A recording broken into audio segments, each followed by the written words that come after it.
J'ai vu le nouveau film Karate Kid Legend. Alors ce film, clairement, il est plutôt bon, voire très bon par moment, mais il y a vraiment des gros aspects négatifs. L'histoire de Lee, pour moi, c'est vraiment le point central du film, et tant mieux puisque c'est le nouveau protagoniste de cette histoire, et je trouve que l'histoire qu'il y a autour de son frère qui est décédé, ça joue clairement un rôle sur tout le reste du film concernant l'évolution de Lee.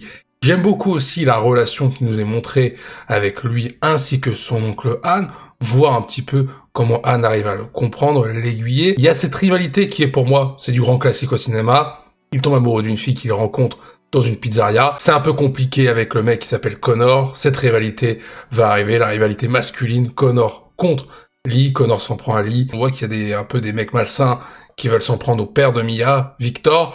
Lee décide de le défendre. Il défonce les mecs. En plus de flirter avec Mia, on voit qu'il y a une relation de confiance entre Victor et Lee. Victor demande à Lee de l'entraîner et Lee finit par accepter, même si ça va réveiller son traumatisme par rapport à la mort de son frère. Et on voit aussi un Lee qui se confie sur ce qui lui est arrivé par rapport au décès de son frère, au personnage de Victor. Le problème, c'est le drame qui va se produire. Victor va se faire tabasser de manière illégale lors du tournoi, lors de la finale, et Lee va être à nouveau tétanisé.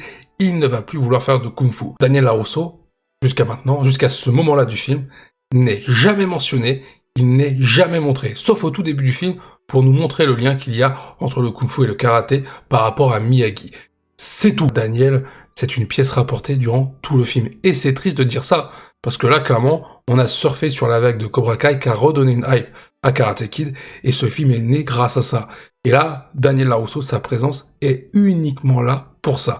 Et le caméo de Johnny, c'est clairement pour satisfaire les fans de Cobra Kai, parce qu'il y a eu ce succès-là, justement. Pour ce qui est du combat final, donc le fameux Connor contre Lee, je trouve qu'il manque de la difficulté à Lee. Alors, à un moment donné, il finit au tapis, mais bon, tu vois que clairement, le combat, il est plutôt facile pour lui. On aurait pu nous donner un petit suspense, ou modifier comment ça aurait pu se produire par rapport à la perception de la scène qu'on a eue, c'est-à-dire le moment où il utilise sa technique spéciale et on sait que ça va passer. On aurait pu avoir une variante pour donner un petit peu plus de suspense et nous surprendre en nous disant « Oh, il a fait une technique qui lui appartient ». Ça aurait montré clairement que c'est le nouveau Karate Kid, qu'il possède un vrai héritage fusionnant, le karaté et le kung-fu. On est passé à côté de ça. Si ce film-là, tu l'avais intitulé, je sais pas, Jackie Chan, le nouveau film, sans mettre ce film dans l'univers de Karate Kid, clairement, ça aurait fonctionné. Là, mettre l'appellation Karate Kid et donner juste ce rôle-là à Daniel LaRusso, c'est vraiment réducteur et c'est dommage. Je ne sais pas ce que vous en pensez, vous, mais si vous avez vu ce film, donnez-moi votre avis en commentaire et n'oubliez pas de vous abonner.